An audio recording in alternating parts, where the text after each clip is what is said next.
Bom, pessoal, agora generalizando para uma reação qualquer, a gente vai tomar aquela reação que a gente viu lá em outros vídeos, tá? E vai generalizar. Nessa reação, para cada Azinho mols de A que são consumidos, Bzinhos mols de B são consumidos, gerando C mols de C e D mols de D. Tá? Então, o número de mols de A, em qualquer momento da reação, né, a depender, obviamente, do grau de avanço, vai ser o número de mols de A no início, tá? Menos Azinho, que é justamente eu estou consumindo, epsilon, Azinho, epsilon mols de A. Tá? De B, vai ser número de mols no início, menos Bzinho, epsilon. De C, vai ser no início, mais Czinho, epsilon, porque ele está sendo produzido na reação, certo? E ND vai ser ND no início, mais Dzinho. Não confundir esse D com, né, D epsilon ali, é o produto de D vezes epsilon, não é a variação infinitesimal, tá? A gente pode lembrar, né, do número estequiométrico, que nada mais é, né, do que esses índicezinhos, né, onde a gente considera o sinal de menos para os reagentes e mais para os produtos. E aí a gente pode generalizar que o número de mols de um componente qualquer é a quantidade de mols desse componente no início, mais o número estequiométrico desse composto vezes o grau de avanço. Certo? Então a gente pode escrever qualquer reação química a partir justamente dos nossos números estequiométricos, tá? E dos nossos componentes. E aqui representa um componente I de uma reação, tá? Isso aqui é só uma forma generalizada de escrever uma reação química, tá? Então, se a gente tem epsilon mols reagindo, a fração molar de qualquer composto vai ser essa daqui, como eu mencionei. E o número de mols total, N, vai ser o somatório de NI, que vai ser o N0, que é o somatório de N e 0, mais o Ni total, que seria o somatório dos Ni's, dos números estequiométricos, tá? Vezes epsilon. Com isso, a gente generaliza o ΔG de reação como sendo um somatório de Ni, Mi, ou seja, do produto do número estequiométrico do composto I vezes o potencial químico desse composto. Tá? Vamos lembrar da nossa reação anterior, A dando B? O NiA aqui vale menos 1. O NiB vale 1. Então, o ΔG para essa reação, ele é NiB menos NiA. Desculpa, MiB menos MiA, né? Que a gente já viu anteriormente. Tá? Então, tá coerente com aquilo que a gente já viu.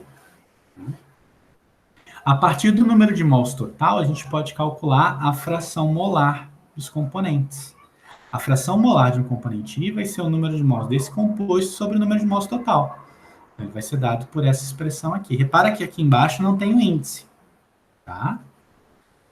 A gente vai usar, de novo, né, xi para fase líquida, yi para fase vapor. Tá? E para sólidos, a gente aqui vai considerar sólido puro. Então, a fração molar do sólido vai ser 1. Então, com essas definições, a gente reescreve, resgata a equação 16, né, que correlaciona ΔG de reação com ΔG de reação do estado padrão, mais o RT-LN do quociente reacional. E aí a gente pode reescrever o ΔG de reação no estado padrão dessa forma aqui. A gente pega as reações, por exemplo, de formação de cada um dos compostos que está reagindo, multiplica pelo número estequiométrico de cada componente e faz a soma, tá? Para cada um dos componentes. Falta generalizar os quocientes reacionais. E ele vai ser dado para uma reação qualquer como a razão entre as atividades do produto sobre a atividade do reagente. Na verdade, cada uma das atividades vai estar elevada ao número estequiométrico. Tá? Como o reagente já está aqui embaixo, já vou ignorar o sinal de menos. Tá? Então, a gente vai descrever o quociente reacional como produtório da atividade do composto I vezes seu número estequiométrico. Tá? Então, na reação, por exemplo, A dando B, o quociente reacional seria a atividade de B sobre a atividade de A. Tá? Na reação AA mais BB dando C, C mais D, D, o quociente reacional seria a atividade dos produtos elevado a seus coeficientes estequiométricos dividido pelas atividades dos reagentes elevadas aos seus números, seus coeficientes estequiométricos. Tá?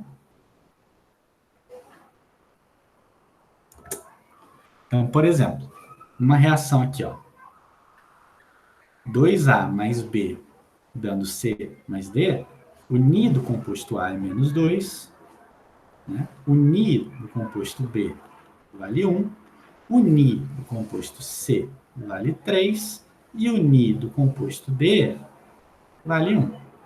Desculpa, o do B aqui, na verdade, vale menos 1, porque ele é reagente. Esqueci do sinal aqui. Certo? Como está escrito aqui embaixo. Então, o quociente reacional vai ser dado justamente por isso aqui. Falta a gente resgatar o conceito de atividade. Tá? A atividade para um gás ideal, e qualquer, ela é a pressão parcial desse composto sobre a pressão no estado de referência. Tá? Isso para um gás ideal qualquer. E aí a gente lembra que o potencial químico vai ser o potencial químico do composto no estado de referência, que para a gente aqui é o estado padrão, mais RT Ln da atividade. Se a gente fosse considerar um gás real, a gente teria que incluir o coeficiente de fugacidade. A atividade, então, seria a fugacidade do composto I na mistura sobre a pressão do estado de referência. Tá? Então, isso aqui, na verdade, seria AI, seria ó, YI, Φ chapéu, que é o coeficiente de fugacidade, P sobre P0. Se Φ vale 1, a gente tem comportamento de gás ideal, e a gente recupera a atividade do gás ideal. Tá? A atividade de um componente como um gás ideal é a pressão parcial dele sobre a pressão do estado de referência. Para líquidos, né, a atividade de um composto I vai ser γIxi, onde γ é o coeficiente de atividade do composto. Tá?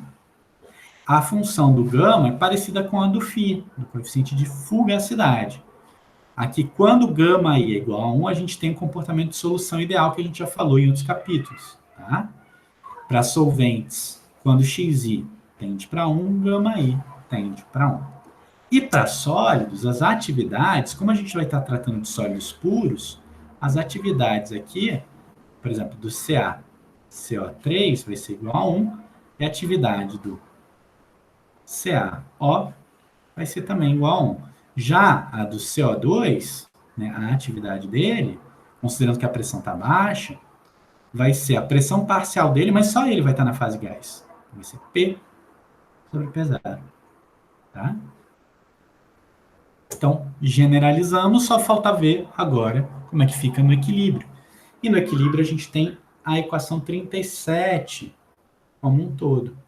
Então, a gente tem a constante de equilíbrio definida como produtório das atividades elevadas aos números estequiométricos do equilíbrio e também a exponencial de menos o ΔG de reação no estado padrão sobre RT. A gente tem essas duas coisas. Então, se a gente tiver conhecimento, por exemplo, do ΔG de reação e da temperatura do sistema, obviamente, a gente calcula a constante de equilíbrio K. Tá? E, através dos produtórios das atividades, a gente pode identificar a relação entre a constante de equilíbrio e o grau de avanço. E assim a gente encontra qual é o grau de avanço. Encontrando o grau de avanço, a gente encontra as frações molares de equilíbrio de uma reação química. Tá? A partir de agora, a gente vai suprimir a constante, né? Aliás, o EQzinho aqui, tá? A gente sempre que falar de K, a gente está pensando que já está no equilíbrio, tá bom? E a gente vai fazer um exemplo. A gente tem aqui a reação de síntese de amônia, né? N2 gasoso mais 3 de hidrogênio gasoso, dando 2 moléculas de amônia gasosa, tá? Essa reação está ocorrendo a 298. O que a gente tem que fazer? É encontrar o valor da constante K e relacionar com as pressões parciais, tá? E a gente vai tratar o sistema como uma mistura de gases ideais. Primeira coisa que a gente vai fazer é encontrar o ΔG de reação no estado padrão. Ele vai ser dado, né, pelo 2 vezes o ΔG de formação, né, no estado padrão do NH3 gasoso, tá, menos o ΔG de formação no estado padrão para o N2 gasoso, menos 3 vezes o ΔG de formação no estado padrão para o hidrogênio gasoso. Só que tanto o nitrogênio quanto o hidrogênio, eles já estão na forma, né, do seu elemento mais estável.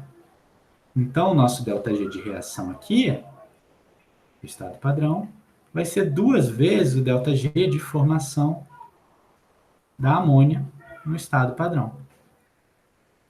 Que olhando nas tabelas, por exemplo, do Atkins e tudo mais, já multiplicando por 2, vai dar menos 33 kJ por mol.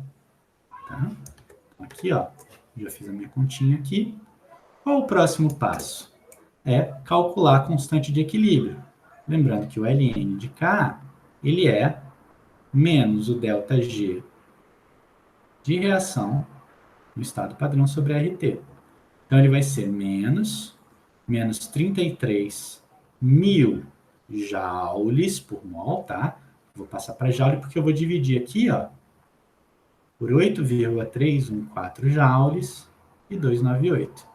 Fazendo toda essa conta aqui tá errado o sinal aqui, o Ln de K vai dar 13,32.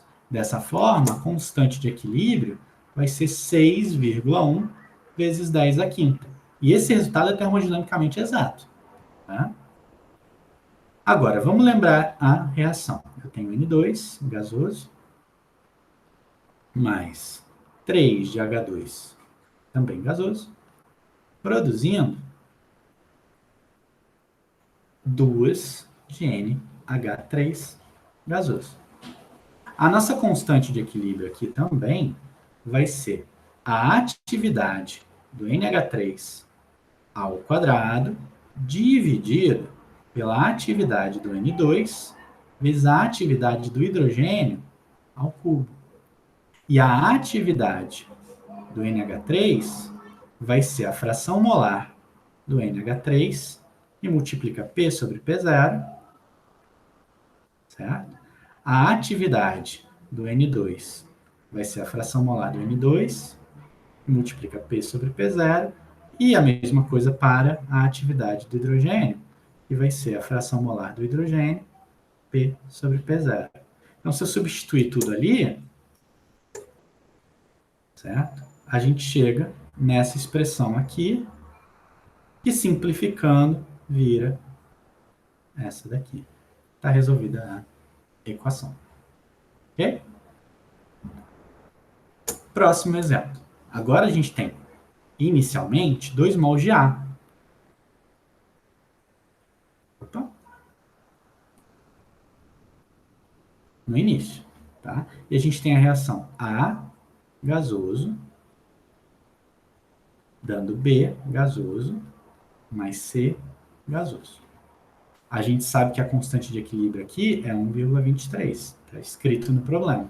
E que a pressão vale a 1 bar. Aqui a gente já tem a constante de equilíbrio. Então, o que a gente vai fazer? A gente precisa calcular a composição de equilíbrio. Para isso, ó, deixa eu só ajustar aqui. eu vou montar uma tabelinha para facilitar a gente. Tá? Eu tenho composto A na fase gás, composto B na fase gás e composto C na fase gás. Eu tenho o início, o quanto reage, e eu tenho também no final. No início eu tenho 2 mols de A e nenhum mol de B nem de C. Quanto reage? Para A, reage menos epsilon. Para B, reage mais epsilon. Para C, reage mais epsilon. E no final, eu tenho 2 menos epsilon de A, epsilon de B e epsilon de C. Então, o que está aqui, ó, é o número de mols de A no final, aqui é o de B e aqui é o de C. O número de mols total no final é a soma desses três, que vai ser 2 menos epsilon, mais epsilon, mais epsilon, ou seja, o número de mols total vai ser 2 mais epsilon. Tá?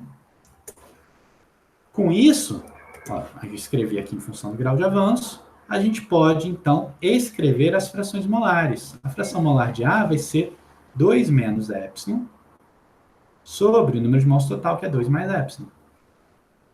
A fração molar de B vai ser epsilon sobre 2 mais epsilon. E a fração molar de C também vai ser epsilon sobre 2 mais epsilon. Certo?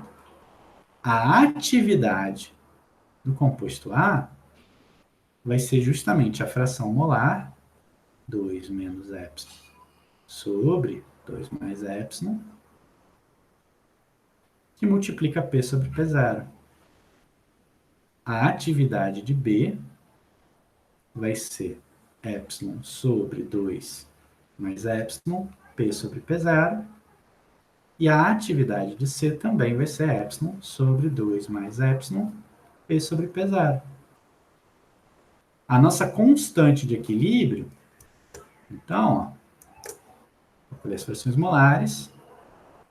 A nossa constante de equilíbrio vai ser as atividades dos produtos sobre os reagentes. Então, a gente vai substituir as atividades aqui, vai ficar, né, um P sobre P0 que vai sobrar, certo? E ó, o YB, vamos lembrar aqui, é epsilon sobre 2 mais epsilon. Se eu multiplicar o YB pelo YC, eu vou ter isso aqui ao quadrado, aqui ao quadrado, certo? Se eu dividir pelo YA, né, o YA ele é 2 menos epsilon sobre 2 mais epsilon. Reescrevendo isso, ó, reparem que eu não estou ignorando a pressão, porque eu já sei que vai dar P ao quadrado sobre P0 ao quadrado aqui em cima, e embaixo vai dar P sobre P0, então vai sobrar um P sobre P0, tá? Só estou olhando a fração molar por isso. Então daqui, ó, eu tiro que eu tenho epsilon ao quadrado, vezes 2 mais epsilon, sobre 2 mais epsilon ao quadrado, 2 menos epsilon. Então, corta esse daqui com esse daqui. Aqui embaixo a gente vai, aqui em cima a gente vai ter epsilon ao quadrado.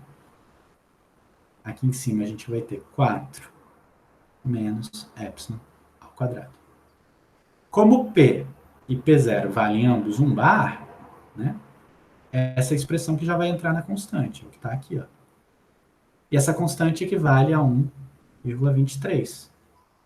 Agora é só fazer as contas, isolar e encontrar o nosso grau de avanço. Com esse grau de avanço, a gente calcula as frações molares. Certo? Calcular o número de mols não, né? No caso, frações molares.